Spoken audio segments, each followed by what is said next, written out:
Hey, Catalyst crew. Welcome to Catalyst Corner, episode 60.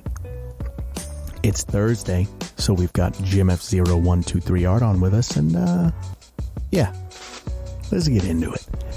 How you doing, Jim? I am doing okay. How about you? I'm all right, hanging in there. Yeah. We had a flash flood the other day. Yeah, it's been raining really heavy around these parts lately. We had just dismantled, she does like the gardening, right? Mm-hmm. We just dismantled one of those boxes, you know, where you grow the vegetables and shit.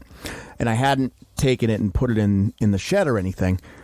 It made it through one gate, knocked down some chicken wire, and then made it to our back gate. That's how insane the flooding was. Yeah, that's crazy. Oh, it's wild. Yeah, we'll get washed away. Yeah, you know, where's Aquaman? Right, where is he when you need him? So, before we get into the meat and potatoes of the episode, okay, I wanted to discuss something kind of interesting. Sure. So, as you know, we've been posting coasters every day for Mortal Kombat, for the collective. Yep. And it's gotten a lot of feedback. Yes, it has. Now, as an artist, right, I have difficulty with, like, I'll make something, you know, and in my head, I'll be like, oh, I'm very happy with this, you know? It's never good enough, but sure. I'm like, yeah, this one came out pretty good. And then crickets. Right. And then I'll do one, you know, I did for example, I did a Jax I was happy with. Nothing. The day before I did a Sonya Blade that I was very unhappy with. People love it. Yeah. Yeah, you have no way of telling what is going to strike the fancy of the public once you put it on display. Yeah, but it's hard, you know. It is because sometimes, like you said, sometimes you think you've really nailed it, and you think technically you've nailed it. Well, yeah, but exactly, you don't. As much as you still see flaws, and we all always as artists, nothing will ever be perfect, and nor should it ever be, because then you get complacent and you don't keep on striving to get better. Right, you agree. always want that. However, when you think that you've put out something that doesn't make you want to vomit. Right, exactly. And then you get crickets, and then you put out something like, well, I did my best on this one. It's not the best I've done, but it's good enough. Let's put it out. And then all of a sudden, you know, you get a lot of views, a lot of eyes, a lot of hearts, whatever the case might be. And you're like, what is it? And that's what you can't understand. What is it about that the public liked more than this one? Because I find it to be the opposite. So I think what's interesting is when I and you know, let me know if you feel differently. When I show my art to other artists and creatives, right? I feel like I get a much different reaction than when I show my art to, you know, the public or the fans or whatever it is. And I don't know if it's just because we're all looking at it with that, you know, artistic eye. And then the you know, we'll call it the general public, I guess, is just looking at it from like a cultural perspective. So, because, you know, I'm not Todd McFarlane. Sure. But I can draw well enough that you know if I'm drawing a popular figure, you know who it is. Right. But, you know, I think part of it is when somebody looks at it and they see it, they're going to be like, oh, that's a nice drawing. That probably was difficult to draw. And then when you give it to an artist, they're going to say the same thing, but they know why it was difficult. They know what made it difficult. They know the difficulties that you were experiencing to make that piece. Well, I guess what I'm saying, though, is, right, like for the Jax, for example, there was a lot of details on that. And the Sonya, there wasn't. And they seemed to like the Sonya better. Now, the artist people like the Jax because they see all the details and the hard work. Exactly. But it boggles my mind. Right, because you're looking, because the people, you've got two different sets of eyes looking at it. And it's hard to come at it from the other way. Right. And that's the real issue of it. When you're looking at it through the creative bent, you're looking at tons of different things than the normal person who comes in and just looks at it, and it's entertainment, right? They're just going to look at it and whether I like it or I don't. And it's not because of detail and it's not because of difficulty. It's I like that character or I like that pose that character is in. It's so much more simplistic the way they come at it. Which is, there's nothing wrong with that. No, absolutely not. The thing of it is that I would expect 90% of the GP to look at it that way. Right. You know what I mean? For sure. But what's it's hard as an artist, at least this is something I struggle with. Obviously, I struggle with it's never going to be good enough. Well, right? yeah, we all struggle with that. That's a pretty universal struggle. The other thing I struggle with is not getting depressed when the stuff that I think is good just gets crickets. Because again, I understand intellectually that it doesn't appeal to the general public, right? Even if it's intricate and there's details, nobody cares. Right. And it's hard not to get kind of run down. Right. Well, but again, goes back to my point of the general public is just going to look at it and they're going to like it or they don't. Right. The artist is going to look at the detail. They're going to know the hours. They're going to know the labor that was put into that. Right. And they're going to look at it totally different. The general public just they're going to look at it and it's just whatever. I'm going to like it or I don't. And it's going to be whatever the first impression is. They're not going to go deep into it. No. They're not going to look at, again, you could throw down a million lines. My partner doesn't look at it with an artistic eye, right? And she came in the other day while I was working on one. I was doing frost. Yeah. And I was shading, right? Because the tricky part about the coasters is it has to be in two colors, right? So you're doing a lot of negative space. And I was zoomed in as I was shading, and she goes, "What are you doing? Right. That looks terrible." Right? Because again, if you just look at it isolated, it's just like some squiggly lines and shit. And then I zoomed out, and she goes, "Oh no, that looks good." Right, exactly. But that's what it is, Right, and that's the difference. One set of eyes is going to look at the intricacy of the detail, and one's just going to say, "Hey, that looks stupid," or "That looks good." And that's all, and that's it. And that's as deep as it goes. Yeah, it's funny because I'll look at a Libra Mejo and I feel bad. Sure. I'm just like, how do you even, where do you even start, And then my partner will look at it and she'll just be like, yeah, that looks good. Right. Exactly. And that's it. And that's the difference. And that's the frustration of being an artist is we look at it through one set of eyes. Yeah. And we can't look at it through the other set of eyes anymore. Too hard. We can't. I've the closest I've gotten, right, is just like for the Sonya and the Jax thing, to circle it back around. I just assume from a cultural standpoint, people like Sonya better than Jax. That's the only way I can wrap my head around and it. That because could be true. Artistically, the Jax is better. Right, and that absolutely could be what it was. Nothing more than that. But if you guys are listening, I'd love to get some feedback, some comments. If you're an artist, feel free to let us know how you deal with it. If you're not an artist and you just enjoy looking at the art, let us know as well. Yeah, please. All right, let's move on from that. I know that can be that's a chunky. Yeah. What do you got for me today? Okay. So, what I want to talk about. Yeah. We talk about this a lot. We talk about diversity and inclusion, and we're both in agreement it's a necessity, right? We have to have it to move forward and to make it. It would be weird if we didn't. Right, absolutely. But the one thing is you can't just shoehorn diversity and inclusion and the woke message into whatever you want and have it for a modern audience when it's not there and it would never be there in the first place. And let me give you an example. Sure. Paramount Plus put out a show recently called The Rise of the Pink Ladies, which is a prequel to the movie Grease. We all know Grease. We all love Olivia Grease. Newton-John's girls were the Pink Ladies, right? Exactly. Exactly. So this is how they formed. So this show was supposed to take place 4 years before the movie. Okay. Early 1950s is like where we're talking. America too. Right. Middle America. Right.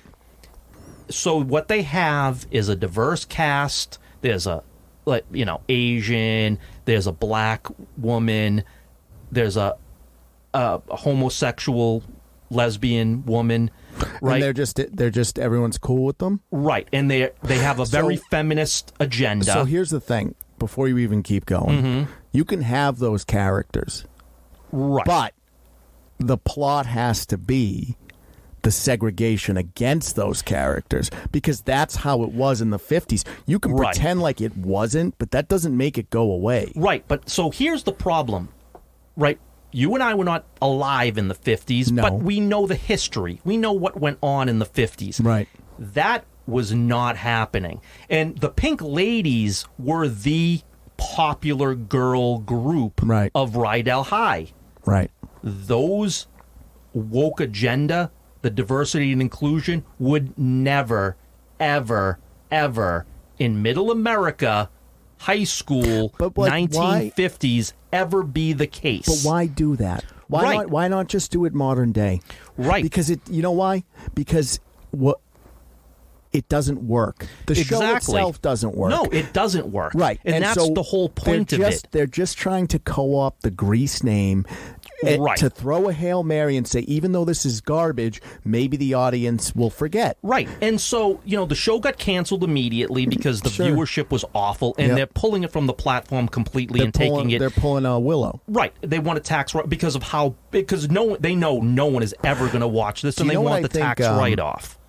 Speaking of all of that, because that's becoming more and more popular now, I think in 20 years, there is going to be a treasure trove of lost media. Sure. Where people are going to watch and go, what the fuck were they doing? Right. But here's the thing, right? And this is going to lead me to a second point. But here's the thing.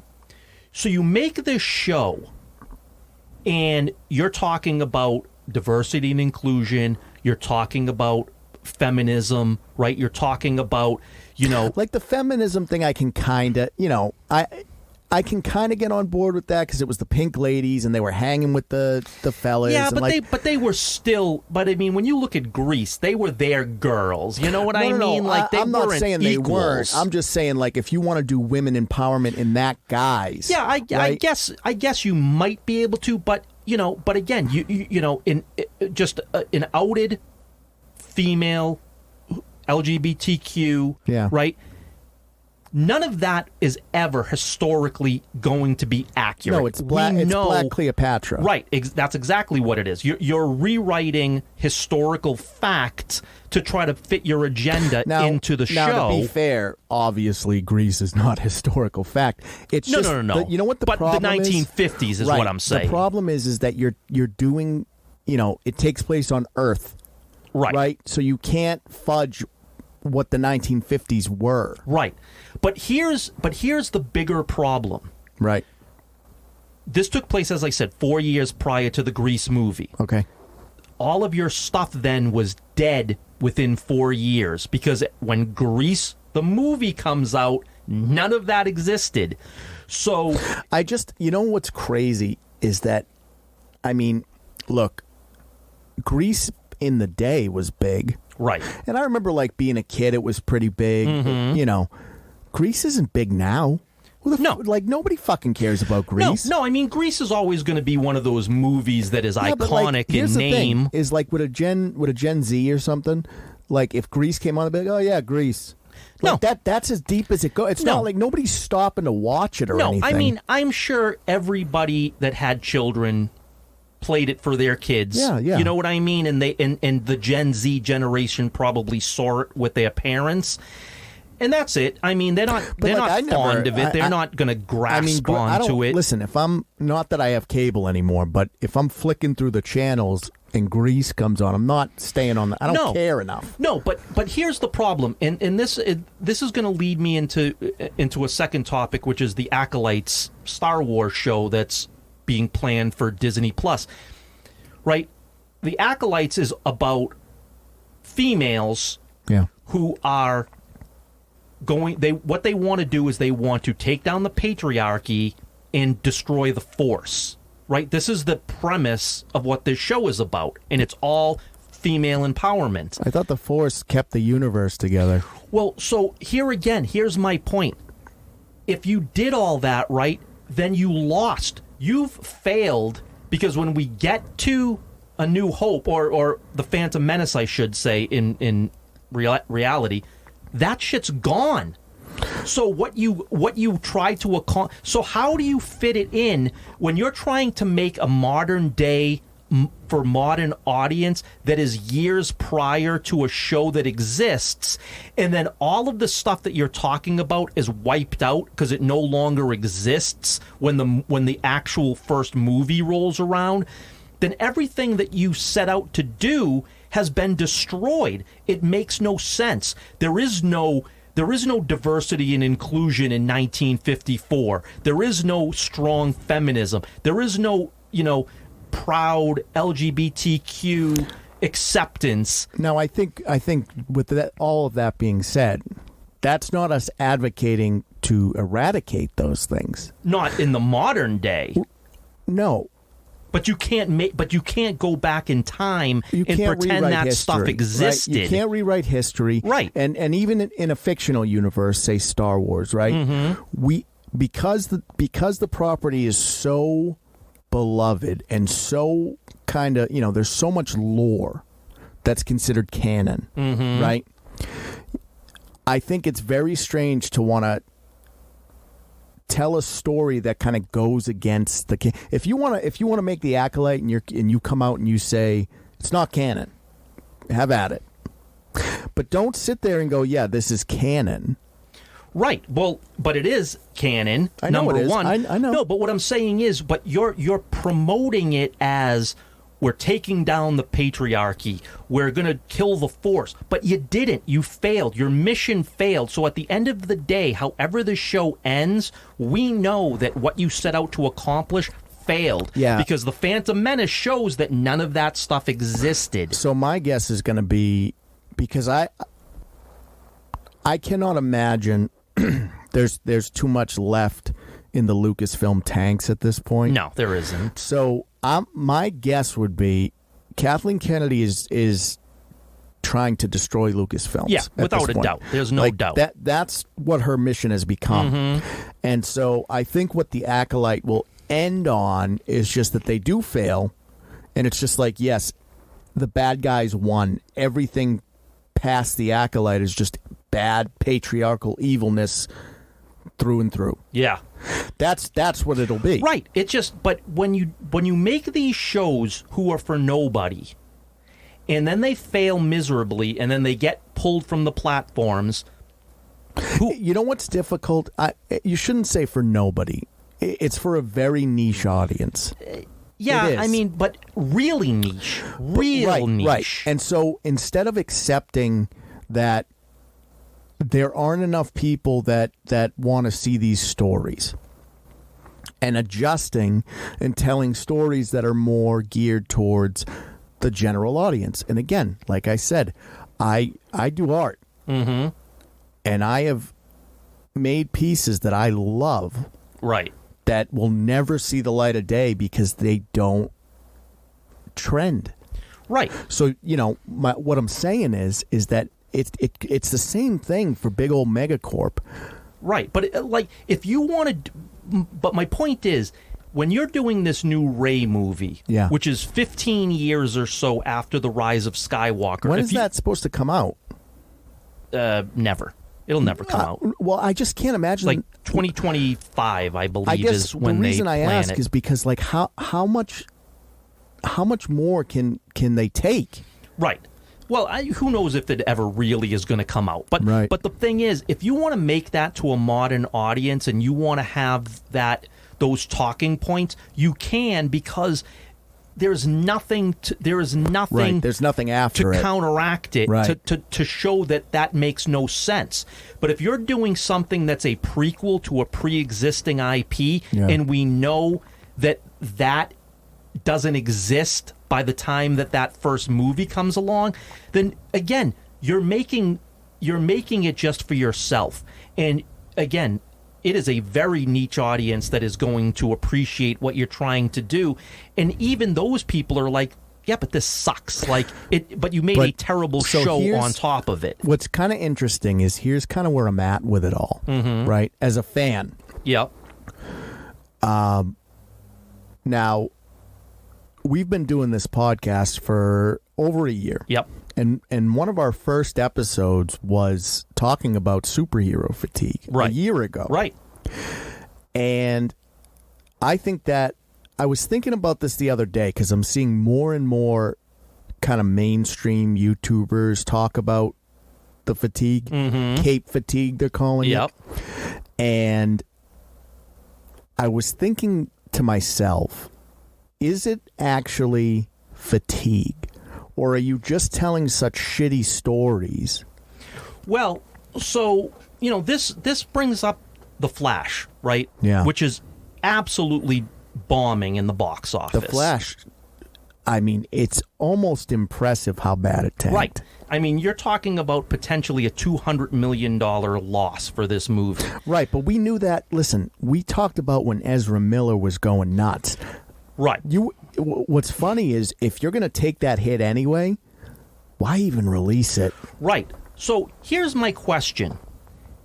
Is the movie tanking because it's not a good movie and people have fatigue, or are people boycotting Ezra Miller because of all the things that he did and you didn't pull this, and you then are promoting someone who potentially could be a criminal? Yeah. And people are not, like we talked about in the last podcast about all the boycotts that are going on and kind of trying to write that in overcompensate for the pendulum. Are we seeing, because again, is the Flash movie great? I mean, yes, James Gunn and David Zaslav, they were talking about this is one of the greatest superhero movies they've ever seen, which is why they didn't want to cancel it. A lot of people then saw it and said, nah, it's not that good. It's not nearly as good as they're making it out to be. But you have Michael Keaton. You have some nostalgia there. It has to be somewhat fun with all the cameos and things that occur in this movie. So, Here's what I think it is. I think that there is some, at least from what I've seen from, the red carpet and everything, Ezra Miller's presence is almost like people are uncomfortable and they shuffle their feet and look at the floor. But I think what really hurt this film was James Gunn announcing that the Snyderverse is dead. So, yes. So the point, the reason I say that is because, one, I've heard the CGI is kind of shitty. Yeah. But even though it has Michael Keaton and I know they did Christopher Reeve for a minute, who cares? It's not going anywhere. Even if it's the best fucking movie, no, it's not going anywhere. No, but they did talk about this being Flashpoint, right? And talking about it kind of somewhat soft reboots into the new DCU. But here's the problem: is that initially it was supposed to be Flashpoint, right, with Jeffrey Dean Morgan. Yeah, but that now it's just kind of this cobbled together movie with a nothing plot. No, and I fully understand all that. Right, but you can't say it's the greatest superhero movie ever made. Right, and that's hyperbole. If obviously, it's not, and never was going to be. But there's no fucking plot. Right, but the thing is, who knew that prior? Right? I mean, we didn't know for sure until the movie came out. And my point is, right, but we didn't know. But the higher ups, no, they knew. But what I'm saying is, even though these type of movies may not do as well as they think, it should have done okay. But it's a dead end. It is a dead end to a point, because some of that may carry over into the new DCU. Let me even go a step further, right? A lot of the money that superhero flicks bring in are not from people who like comic books. Sure. They're from people who like superhero movies. Right. If you're one of those people, you don't fucking know what Flashpoint is. All you hear in the news is that the Snyderverse is dead. All of these movies are dead ends. Black Adam, Shazam 2, they're all dead ends. Right. So, one, I think it's incredibly hard to get people in the theater to this day. Sure it is. Nobody wants to do it anymore. It's expensive, and two, why go to the theater for a fucking dead end movie? Yeah. But I also think that they should have thought twice about releasing this movie based upon the Ezra Miller factor. I think I think his presence hurt this movie, and I think the fact that all the stuff that came out that he did, this isn't an innocent until proven guilty. He's pretty much guilty. Right, and I agree that obviously in the throes of it, it was scary. Right, but it's just that from what I'm hearing through the channels, like I assume his career is dead. Yeah, but the thing is, then you have the director come out and say, I would never do a number 2 without Ezra Miller being the Flash. Right, of course not, because you made the first one with Ezra Miller. Look, right, but why say that? Why say that and incite people who are furious that Ezra Miller is even getting this opportunity? You're just trying to get people to pay attention. I suppose. Because the thing is this, right, is that the charges were dropped. He went and got help, quote unquote. Sure. So you can't, come at it from, like, he could still be a nut.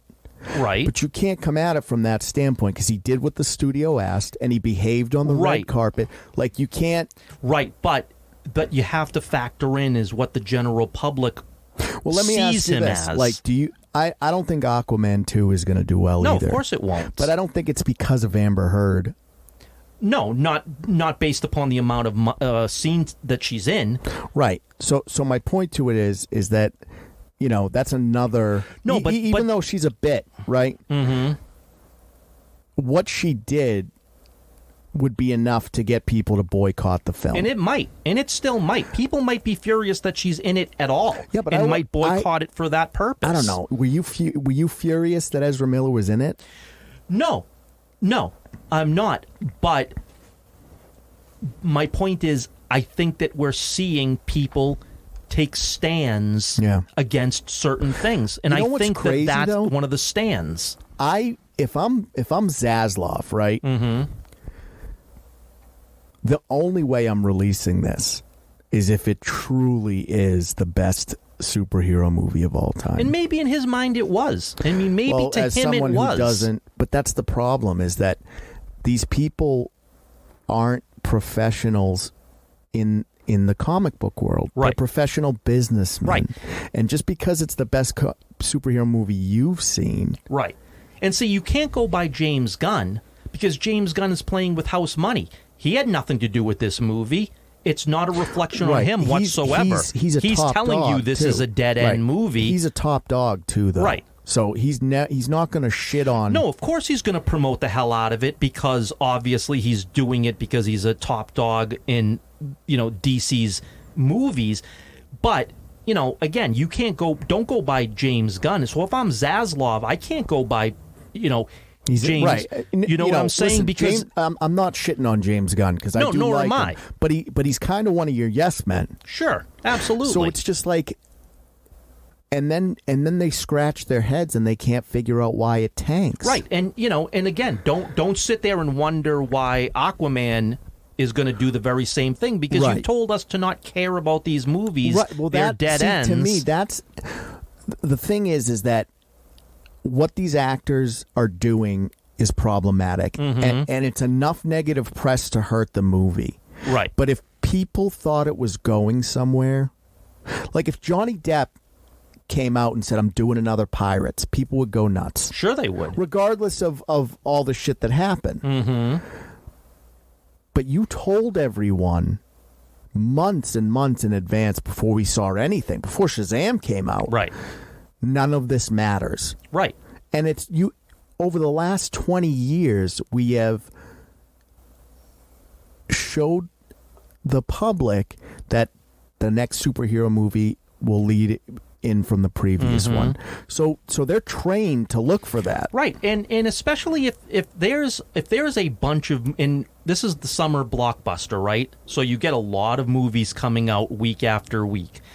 So if I'm somebody that likes to go to the movies, but financially, I've got to pick and choose, The Flash is one of those ones you're not going to pick because it's not leading anywhere. So I can wait to see that movie when it comes on streaming for free, because why am I going to pay to go see that movie when I know it doesn't lead to something else? Right. I'm going to save my money to go to a movie that I know is more important. Right. And that's what's happening. Well, I think the biggest crux of all of it is that everything is a blockbuster now. Right. Every movie they make costs $300 million. Just about. When you do that, if every movie is a blockbuster, there are no blockbusters. Right. So you know what ends up happening? When a movie comes out that's made for $70 million, I get pumped because I'm like, oh, finally, something fucking good. Right. Right. Exactly. Because you know that they're going to take a chance. Like the way that the game used to work, right, is that they would make a movie, a blockbuster. You'd have your blockbuster, you pay $300, it makes $1 billion. And then for the rest of the year, you make 70, 20, 30, 40, 50, 60, $70 million movies so you can make the blockbuster in the summer again. Right. So the blockbuster pays for the rest of the year, and then your returns on those smaller movies pay for the blockbuster. Yeah. Almost no movie nowadays that's not animated is under like $250 million. Right, and that's the thing, is that if every single fucking movie is a blockbuster now, none of them are. Right. Right. So there is no special. There is no, excitement like Endgame, because even with Endgame, it was a blockbuster because there were still blockbusters then. Right. Now there's not. Right. And again, there are movies that are doing exceptionally well. So people will go to the movies, sure, but they are more selective in going to the movies. Do you remember when Avatar 1 came out? Yes. Different vibe than when Avatar 2 came out. Oh, absolutely. Because nothing is special anymore. No. But you take something like Indiana Jones and the Dial of Destiny, right? Yeah. We know, based upon the budget and marketing, it's going to need $900 million to break even. Right. Right? But knowing what the landscape of the movie-going audience is, where it's not as robust as it used to be, why do you put yourself in a position where you need to make $900 million to break even? It's such a strange, we have such, as the public, we have such a strange relationship with the movie studios now, because you've force-fed us blockbuster after shared universe after multiverse. And then when things aren't going well, you blame us. Right. So it's like, what kind of relationship is that? Right. And the thing is, you're setting yourself up for failure, because even something that does well, it's hard to make $1 billion now. Right. And the thing is, if you don't, it's a failure, because your expectation going into these movies is $1 billion. Right. But the thing is, right, and what's crazy to me is that the old model works. Right. Where you release 1 or 2 big budget movies a year, and the rest are, a little, because creatively you're allowed to take more risks on a smaller budget film. Right. So you do get those, kind of lightning in a bottle type movies. Yeah. But on a movie that has $300 million budget, you're going to go as safe as possible so you make the maximum return. Right. But the thing is, any movie that Disney's putting out right now, the expectation is $1 billion.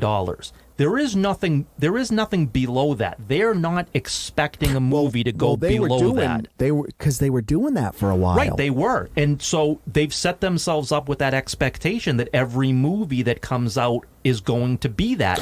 So they raise the production budget because they realize, well, again, we can sink more money into the movie because we know we're good. They're not looking at it with an artistic eye anymore. No, they aren't. At least the executives of the past understood that, like, hey, a $300 million movie is a gamble. Mm-hmm. You know, because if you have a Battlefield Earth situation, right, you're fucked. Right, studios closed because of those type of risky maneuvers. Right. So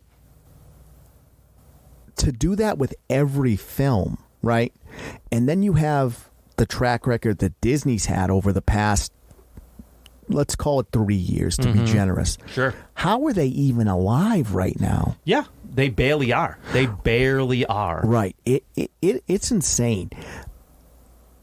So before we get off of like superheroes and stuff, because I want to talk a little bit more about Disney. Did you see the announcement for?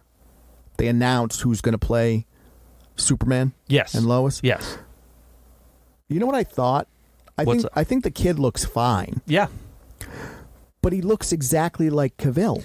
Yes, but he's 10 years younger. Sure, but I mean, like...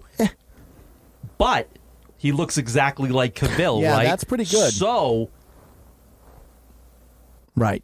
That's a great casting. Right. So you dial it back 10 years. Right, and that's what you're going to get. Right. So you've got a Henry Cavill lookalike that is the age appropriate. Well, maybe Gunn's smarter than he's coming off as. But what happens if you go forward 10 years? Well, that's what I'm saying is, like, right? You know, you could always bring Cavill back. Exactly. And Gunn said he had a conversation with Cavill. Right.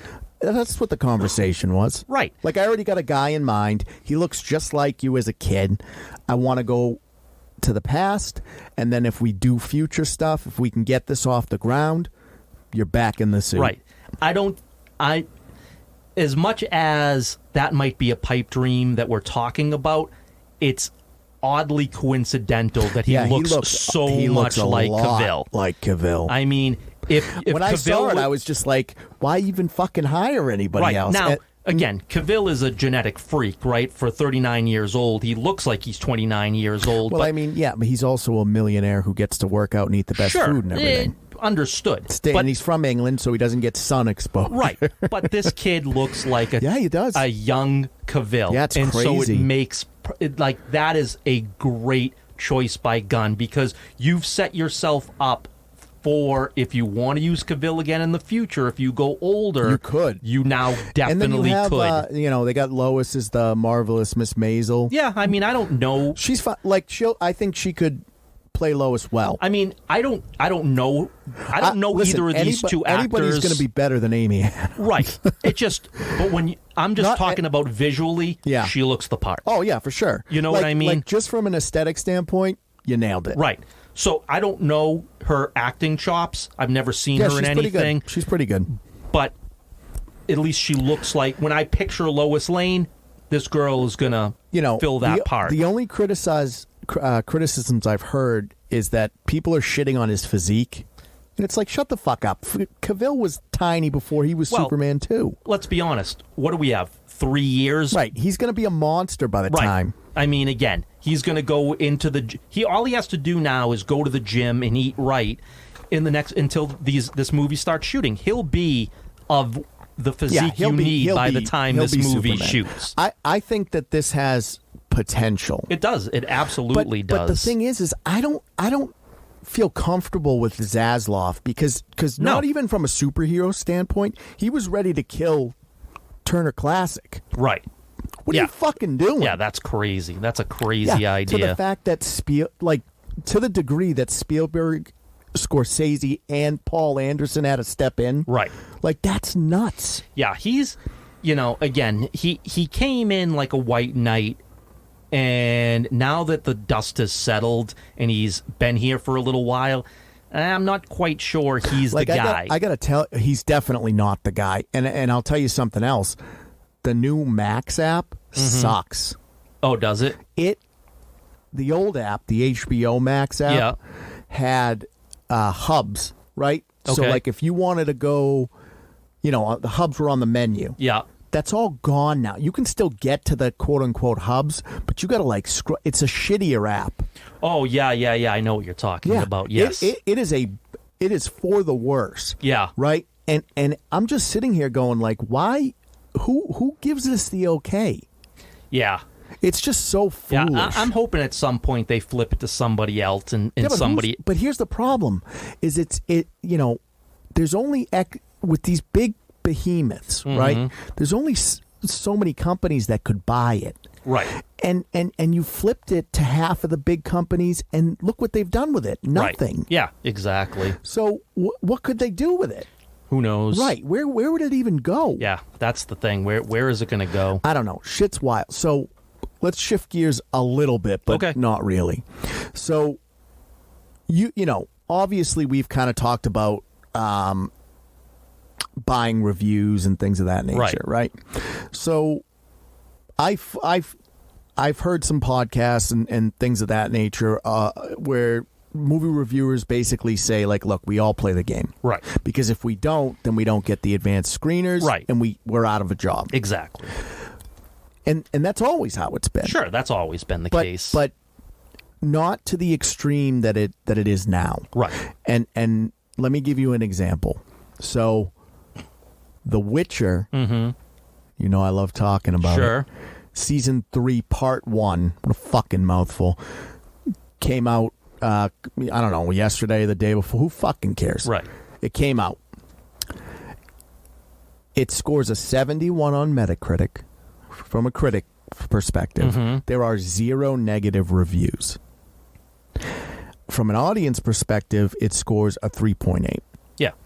So I can understand that if we're playing the game from the critic's side, sure, it's going to be higher than the audience. Right.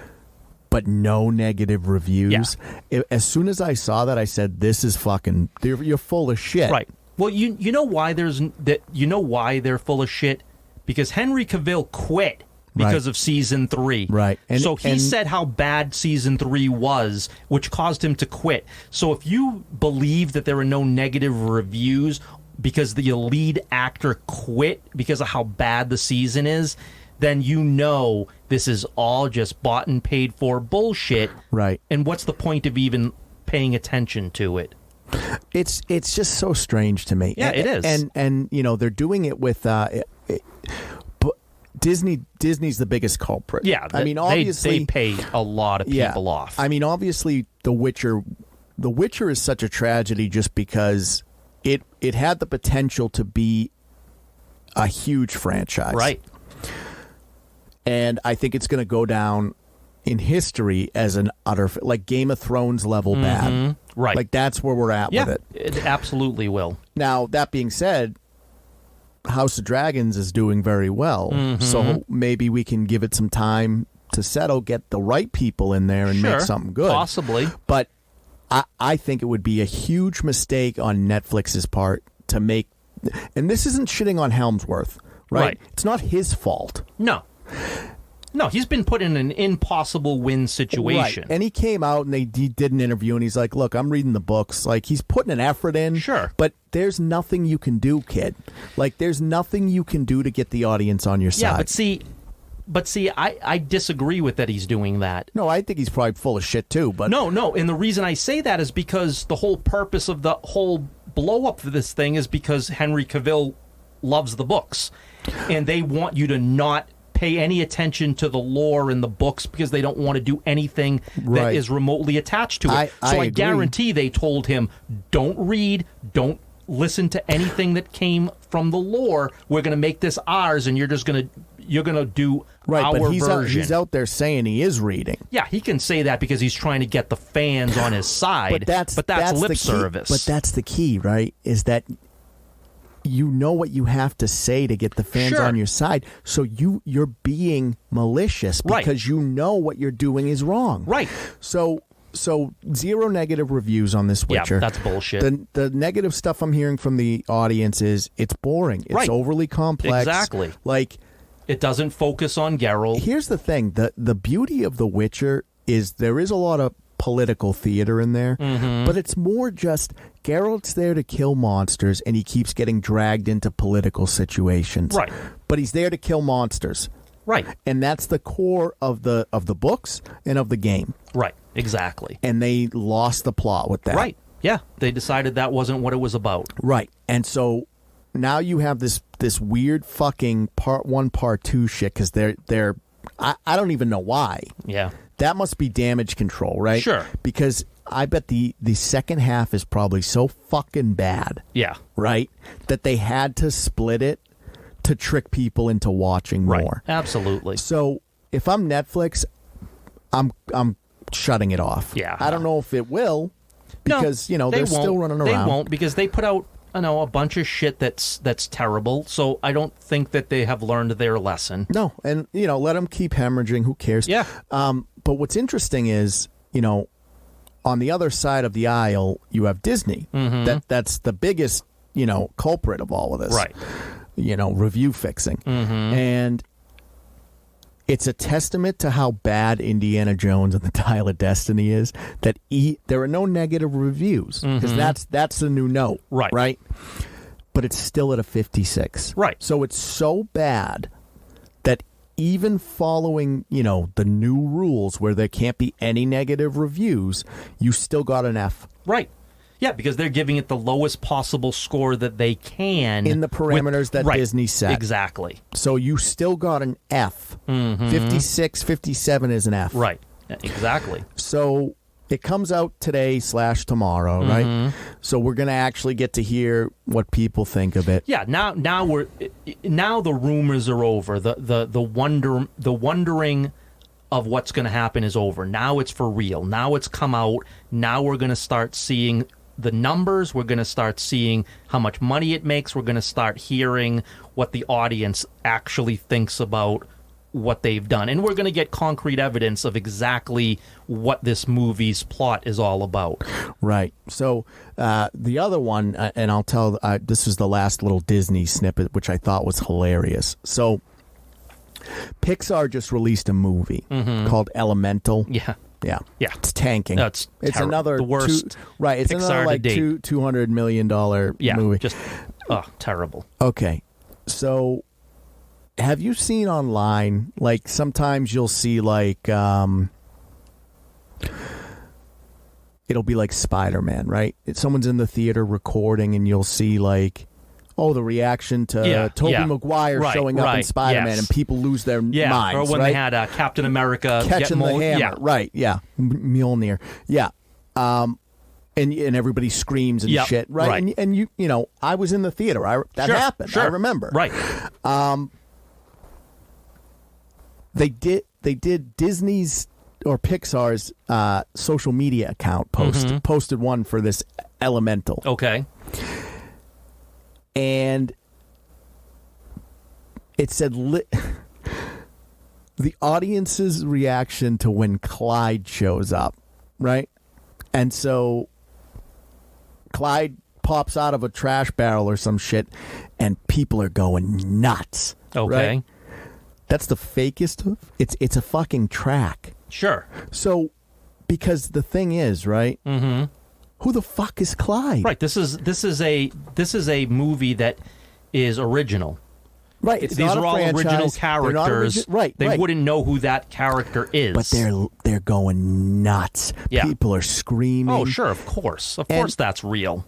But it's just like it's insane to me. Yeah, it is. To the level of which they are trying to pretend that this, this stuff is actually, again, we're seeing the same thing with Disney over and over in the media that covers. We're trying to come up with any and all way. We are twisting ourselves into a pretzel to try to pretend that this stuff is successful.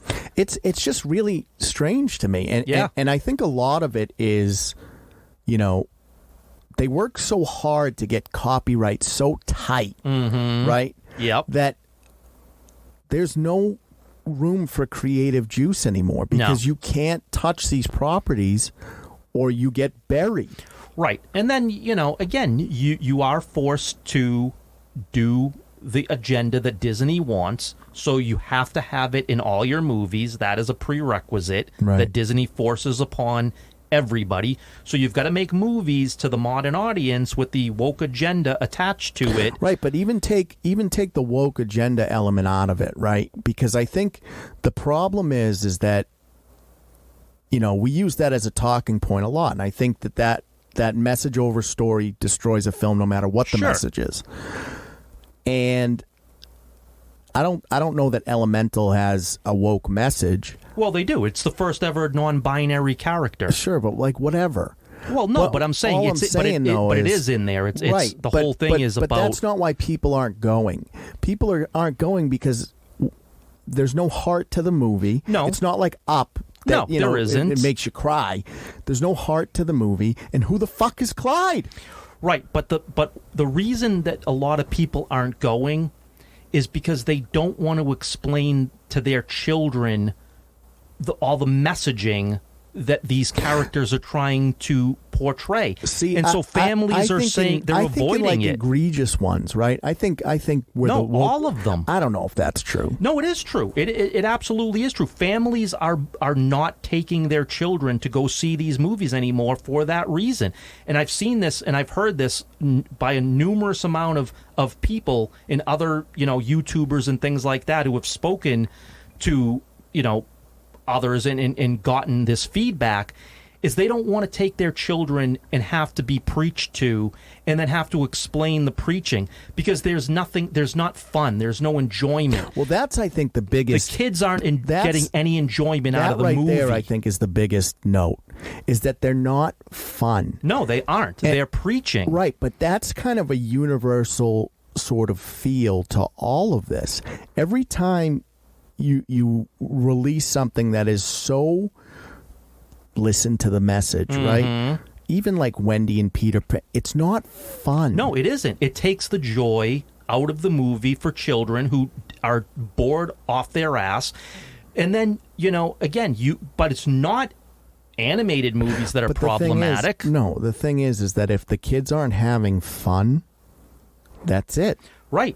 And you heard that with The Little Mermaid. You heard a lot of kids say it wasn't fun. You know what's funny? Obviously I don't have kids. Right. I'm a lunatic. I can't fucking. Sure. Hey. But we have friends that have kids, right? And my partner works at the hospital, so a bunch of them went to Little Mermaid with their kids. Every single one of them was like, the parents thought it was okay. The kids fucking hated it. Right. And that's almost every Disney movie now is what you're hearing the same thing. The kids are not enjoying the movies. The thing is, right? 5 to 7 is probably your target audience. Thereabout, yeah. You're asking them to sit for over 2 hours? Well, that's a problem in and of itself. Right. Is the length of these movies. With TikTok being the most popular social media platform, the attention span... It's not that the attention span is minimal. It's that the way our brains have adapted is I know what I like in the first 30 seconds. And if I don't like it, I'll find something else. If I do like it, I'm willing to give you more of my time. Right. And the thing is, you're not making characters that kids want to buy toys of. Well, they're not fun looking. Like Flounder and Sebastian aren't fun looking creatures. And the elementals aren't fun. They're not toys. They're not like anything that you'd want to, you'd buy. Right, and that's what I'm saying. Kids aren't going to buy those toys. And part of the thing about being a kid, right, and we've done this because we were kids at one time, right, is when you see a movie, you go buy the toys, and then you recreate movies yourself with the toys, right? That's what kids do. And when you see a movie that's not fun, and then you have toys that no one wants... Kids aren't. That's where it's dying. Well, I think that's probably the best way to, because the problem is that the way we generally come at these things, right, are as fans, sure, right, and at the end of the day, most of the stuff we talk about is for a younger audience, right.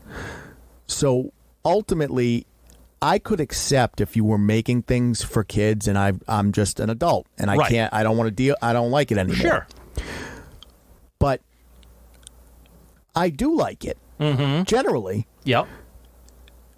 but the kids don't like it. Right. Right. So you're making things that I don't like as an adult fan, and you're making things that the kids don't like. Right. So, like, what are you doing? Right, exactly. That's the problem, is that you're making movies that generally the majority of people don't like, and they don't want to then take it home with them.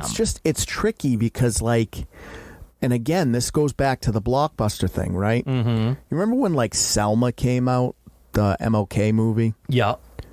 That was, it was very important. Sure. And it won Academy Awards and everything, but it wasn't a huge budget. Right. And that was a very message-centric film. Right. But you went into that going... But that you knew exactly what it was. So, and again, you can have those movies. Sure you know, can. if the budget's 70 or 100 million, and it's a message-centric movie that people know. Like Ruth Bader Ginsburg movie that that RBG came one or out, whatever. right? Yeah.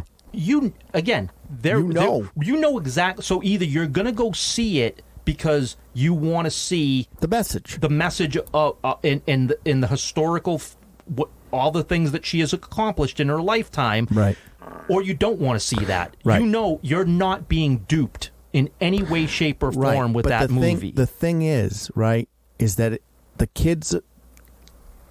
And look, there are messages and up and stuff, right? Sure. There are some heartfelt yeah, there are moments, messages, but they're not. The story is not there to push the message. Right. The message is in the the story. message is underlying. Right. It's in the story. It's the messages. There's always been messaging in Disney movies, and There's they've always been look, underlying messages There's always that you been pull out messages from in it. every movie. Right, and you pull it out, but it's not front and center. It's not what the movie is about. Right. And when you start preaching whatever it is, especially in movies that are supposed to be fun, Right. you absolutely lose it. Right. And we're seeing it. Right. And again, you are not going to appeal to children when they feel like they're being scolded or in school. Right. All right. Let's put this episode to bed. As always, Jim, thank you for your insights. Yeah, absolutely. What do you got going on?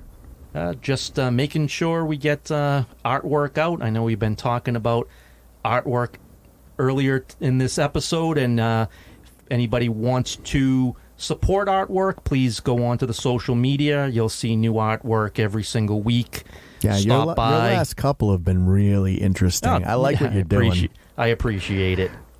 What did we do last? It was a Arthur mashup. Yeah, King Arthur with the Dudley movie Moore's Arthur, Dudley yeah. Moore's Arthur with King Arthur. I want to see it. That needed to happen. I want to see the movie. Yeah, it's a movie that needs to be made. All right, guys. So that's episode 60 of The Corner. You know where we're at. CatalystCrafting.com is the main website. Catalyst Creations NH is the Etsy store. We post coasters for Mortal Kombat Collective every day. We post a new coaster. That's going to go through the middle of September for the game release. And, what do you guys think? I mean, as I said at the beginning, do you look at things with an artist's eye? Were you one of the 18 people that watched Rise of the Pink Ladies? Are you excited about The Acolyte? Did you see the Flash movie? How do you feel about the new Superman? Who's Clyde? And are you going to watch The Witcher? All right, crew. We'll catch you on the next one.